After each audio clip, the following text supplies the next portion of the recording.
Thank you for joining us today. We're going to be going over kind of how you can access different regional wastewater treatment plan information for designated planning agencies while they're developing their 208 plans. Today, we're going to be looking at two different tools that actually contain this information for two different purposes, right? One for different analysis reasons. The Watershed Rapid Assessment Program, or the RAP tool, has a lot of metadata associated with wastewater treatment plant facility locations and a lot of information about ambient water quality and stream monitoring locations. So we're going to give a brief overview of that one. We're going to then use the same behind the scenes APIs and data sets and databases to access the Nonpoint Source Prioritization Dashboard, or NPSPD tool.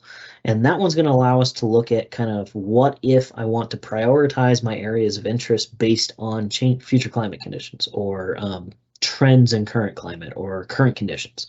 What if I want to prioritize my area based on water quality trends, right? So what water quality trends are important in my area? I can also look at prioritizing my watershed locations based on wastewater treatment plant discharges, right? If I have two watersheds that are adjacent to each other and one of them has a lot of infrastructure for wastewater treatment plants and one of them doesn't, there's likely more assimilative capacity in that second river that you as a planner can sit down and examine. Do we really want to build a pipe and discharge to this river? Or do we want to build a pipe and go to that river? For permitting reasons, it might be better to do one of those. So we're going to walk you through the RAP tool real quick and then switch over to the Nonpoint Source Priority Dashboard. Starting with the RAP tool, we've done an entire guide and video tutorial on that one, so I'm going to go through this one a little bit quicker. You can start by defining your area of interest in a number of GIS ways. You can draw it on the map, you can pick areas that you're familiar with, you can upload your own shapefile that you're interested in. If I wanted to, for example, go down to the city of Fort Collins where CSU is located, I can use the map tools, hit enter, and I'll zoom into the city of Fort Collins and say, okay, what if I want to look at the watershed that runs through town, right? What if I want to look at the watershed through the city of Fort Collins that involves the Cache la Poudre River? I'm going to pick that as my area of interest. I'm going to draw it on the map. If I click this set boundary, it's going to advance me to the next step of the tool, where I can pick the data sets of interest, right? So we're going to cover the different metadata you can get associated with this tool. Specific for wastewater treatment plants, what you're probably going to be interested in is your stream monitoring locations. That's going to give you a whole list of monitoring locations. You can specify the period of analysis. You can specify what type of site you're looking at. Do I want to look at streams or want to look at lakes, as well as the wastewater treatment plants. I won't go into detail on the stream monitoring sites again because we covered that in a different video, but that'll unlock these two steps of the tool and allow you to review it. If I'm just looking at the wastewater treatment plants, this is going to give me the locations of all the different facilities in my watershed. We'll notice that these aggregate as you zoom. So you notice I have 2 dots. As I zoom in, I get 4 dots. I keep zooming in, I get all of the dots for my different discharge points, city of Fort Collins. I got a construction company. You got a table down here with all the metadata associated with it. You can download that with this button here. You can also expand it if you want to look at it better with these 2 little arrows. That's going to let you see the whole table so you can see your different types of facilities, right? So is this a construction facility? Is it a sand and gravel operation? Is this a fish hatchery? Is this sewer for the city of Fort Collins, right? Is sewage? All of those different discharge permits. Then you've got the permit IDs associated with them and then where they actually belong, right? So is this in Bellevue? Is this in Fort Collins? Where's their physical location? If there's data available, this also includes the flow rate that was observed or reported at that particular facility. So notice city of Fort Collins for their sewer system has 14 million gallons per day discharge from this particular facility. That's really what the RAP tool is good at. Quick summary of large geospatial data sets, right? So you can just look at any one of these and see what's going on. From there, we're going to dive into kind of the second part of this. In addition to the wastewater treatment plant summary that you have, again, remember we can pick other data sets of interest. If I want to look at stream monitoring locations, I can look in that and it's going to give me a summary of all those different monitoring points across the rivers. in this case, stream sites. I can also toggle over to lake sites if that's of more interest. So you can see all the different monitoring sites. You'll notice I'm looking at 3 of 43 in this little table, and I can toggle between those pages. If I have interest in one particular site versus another, I can figure out which one it is by zooming to it. So you can zoom in on those sites. If you're interested in one of the sites and want to analyze the data set behind it, you can check the box next to it for inclusion in the analysis. That's going to then give you a summary of the available water quality data as well as the flow data, right? So these are both green, saying there is water quality data in my period of record that I want to analyze. If this comes up orange, you can adjust your period of time and requery, and it'll give you an update. If it's red, that means that data set does not exist for that station, right? Some monitoring stations don't have flow data.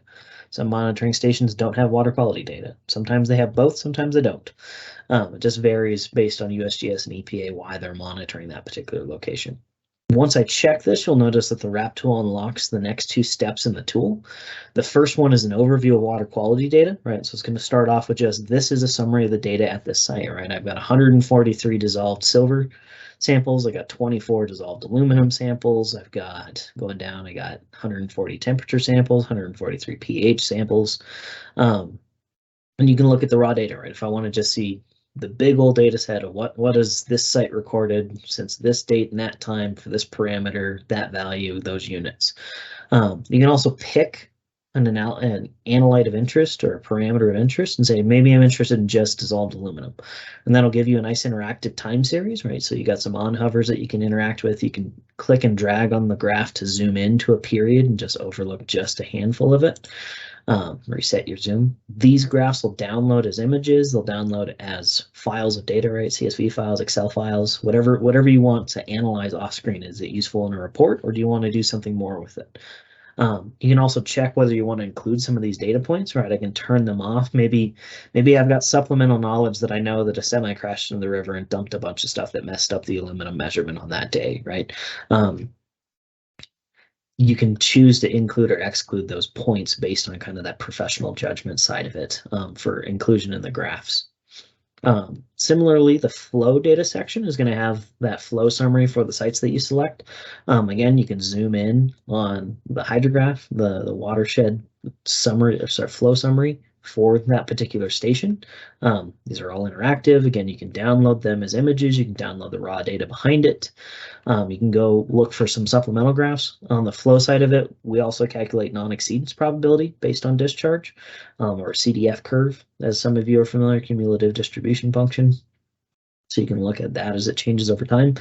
There's also an envelope graph to basically compare average conditions, that dashed line, right? So if I take every record that was measured on today for every year of record, and I take the average of just today's date, not the year, just the date, of all the flow measurements on that day, I can get an average flow for July 5th, for August 9th, for January 24th. And that's that dashed line.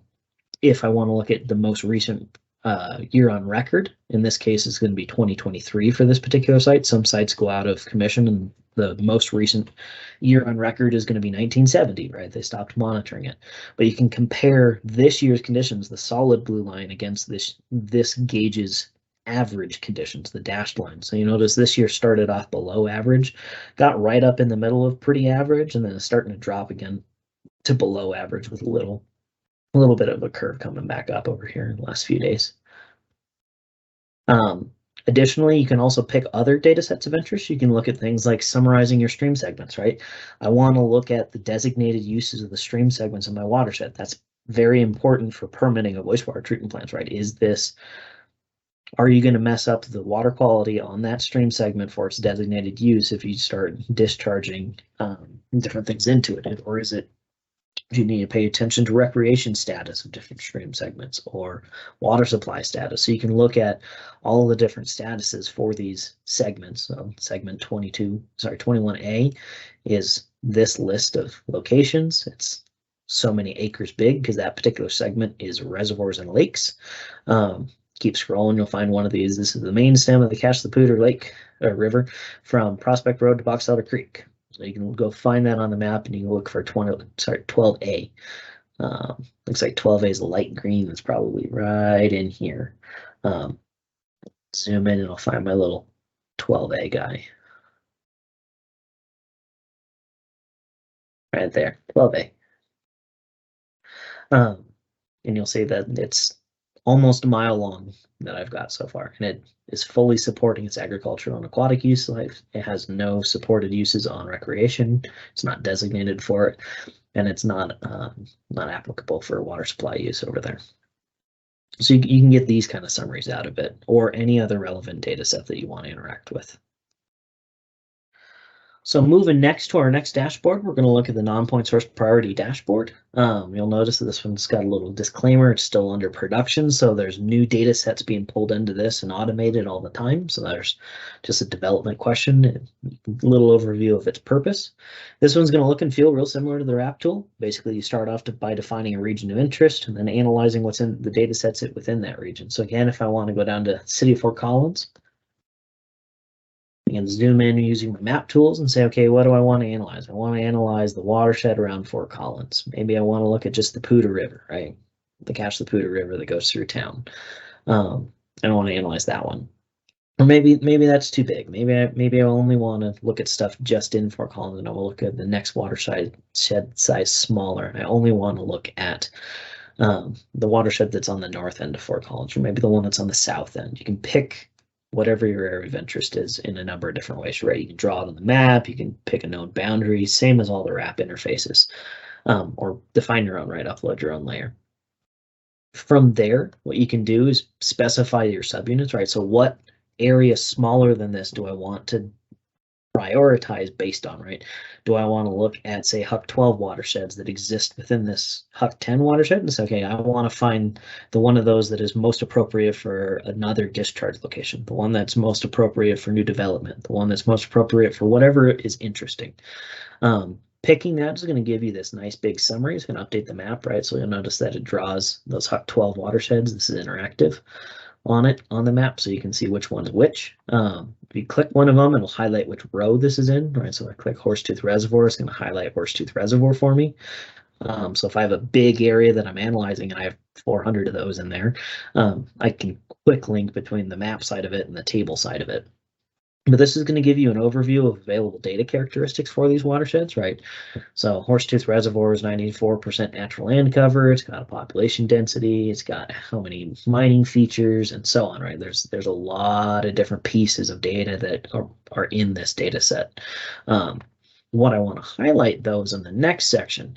The prioritization part of this tool allows you to do prioritization efforts, right? So what if I want to sort and figure out which of these watersheds is the one that I need to pay attention to because it's ranked as, there's some defaults in, so ranked as the healthiest watershed using the EPA healthy watershed structure, their framework that they've got. Or what if I want to rank my watersheds by protection, right? So if I want to look at which one of these do I need to protect most, which one of these do I need to restore most, right? So you can look at any of those. You can also ignore all of those presets and say, I want to do something custom. I want to prioritize my watersheds based on the thing that's important to me, right? And that can be, for example, climate conditions. That can be trends in climate. That can be water quality conditions, trends in water quality conditions. That can be, where is the current wastewater treatment plant infrastructure, right? Where are all the permitted discharges that exist right now? And if I want to build one more new one, where should I go? Or where, more importantly, where should I not go? Because there's already a bunch of facilities down there on that segment of river. So if we walk through that, you can override any of these and say, I don't want to look at all these extra categories. I only want to look at climate data. And I want to use a snow to total precipitation. I want to look at maybe annual average precipitation or my maximum 24-hour precipitation. That one's really important to me. Snow is really important to me, mildly important to me. Average annual precipitation is less so. You can see how these start building into a ranking. You can also go down into the water quality section. You can look at these and say, okay, I want to look at places that have good ammonia or bad ammonia, right? Ammonia is very important to me, and I want to maximize. I want to find places that have a lot of ammonia, or I want to find places that have very little ammonia, right? So depending on which way you pick that area, you're going to aggregate your data set to one end of that prioritization. Maybe pH is very important to me. Maybe nickel is very important to me. I can also look at infrastructure. Like I said, we can say, where are my observed wastewater treatment plant discharges? That's very important. Where are my permitted discharges, right? How much infrastructure already exists that's got a wedge of this river that they're going to discharge into? Maybe that's the only thing I'm interested in, right? Maybe I turn off all the rest of these categories, and the only thing I look at is just infrastructure in this category for observed and permitted wastewater treatment plants. Maybe that's the only thing I want to do and examine where should I not build and where should I build, right?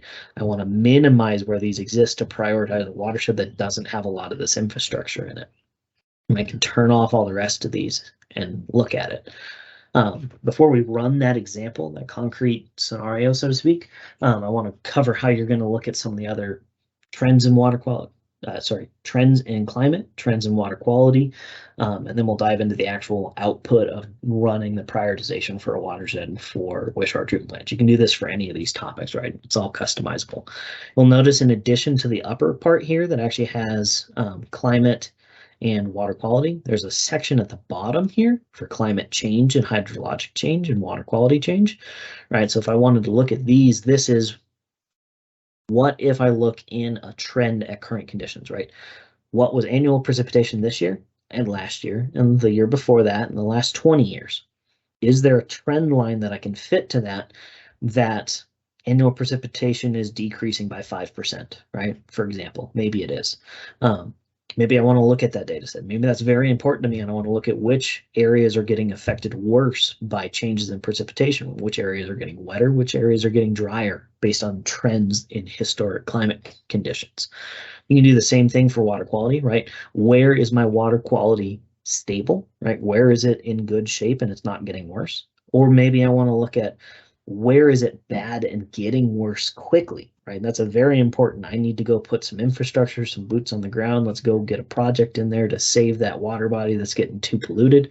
You can look at trends in any one of these, right? You can look at ammonia, you can look at nitrate, you can look at pH, you can look at E. coli, you can look at metals. Whichever parameter of interest, you can look at all of those and you can get a summary of that per watershed. Any of those are available. We're going to keep running with just our simple example of let's find on the north end of Fort Collins a watershed that doesn't have a lot of wastewater treatment plant infrastructure that we could potentially put a new one in, right? There might be assimilative capacity in that location that I could put in a new facility. So if I only run it with just my observed wastewater treatment plants and permitted, I can go ahead and go back up to the top and run that. Now it's going to go run my prioritization off the base data set behind there, ignoring everything really except for where wastewater treatment plants are. You'll notice it's going to rank the one that in green, the healthiest, is going to be the one that has the least, right? Because remember down here we categorized less wastewater treatment plant discharge as good. So the highest priority is going to be the one with the least wastewater treatment plants in it. So that green watershed up at the top, the headwaters of Dry Creek, north of Fort Collins, has the least wastewater treatment plant infrastructure in it. Going further south, the middle one, City of Fort Collins, Cache la Poudre River, Huck 12, has the most, right? It's the red, it's the other end of that spectrum. Then you got some light oranges for Owl Creek, Douglas Reservoir, Dry Creek, and Horsetooth Reservoir. So if I were looking at only putting a facility in one of these areas, I would likely lean towards installing my wastewater treatment plant up in the headwaters of Dry Creek or in Horsetooth Reservoir area because there's less infrastructure that already exists to take assimilative capacity out of that river system. If you want any of these, you can look into any of the other data sets in here, right? You can get graphic overviews of the data sets that are in here. These provide summaries of current conditions relative to state averages, right? So the black bar is what's the range for the state. The blue bar is what's the range for the watersheds that I've selected. And the little green dot is which watershed I'm looking at, right? If I want to look at, say, for example, that headwaters of Dry Creek, which it's down here at the end of, it's got the lowest population density. Maybe that's not the right watershed to build a wastewater treatment plant in because there's not enough people. But maybe if I go up to the City of Fort Collins, it's going to be the other end. It's going to be all the way at this end of the bar. You can look at all of those different data sets. You can do the same for looking at existing water quality. You can do the same for existing impairments, miles of impairment, acres of impairments. You can review what you had for your MCDA, right? I didn't check hardly anything for my MCDA. And then what's my output? Right, my most important watershed to look at is the headwaters of Dry Creek. That's the rank. That's the #1 watershed that has the least wastewater treatment plant infrastructure in my example. And it's got a relative score. And you can dive into the sub-scores per category, right? Landscape condition, we didn't use, 0, right? Geomorphology, 0, we didn't use it. Hydrology, 0, we didn't use it. So this is a really basic example, but you can see how you can build a very complex, this list of things are this range of important to me. Go prioritize where I should be doing that or where I should be paying attention to it. Whether that's climate trends, whether that's current climate conditions, whether that's current water quality conditions, or whether that's trends in water quality, right? You can do it for that range of outcomes. Where can I go find where arsenic's getting worse? Where can I go find where E. coli is getting better? You can answer those kinds of questions with this tool.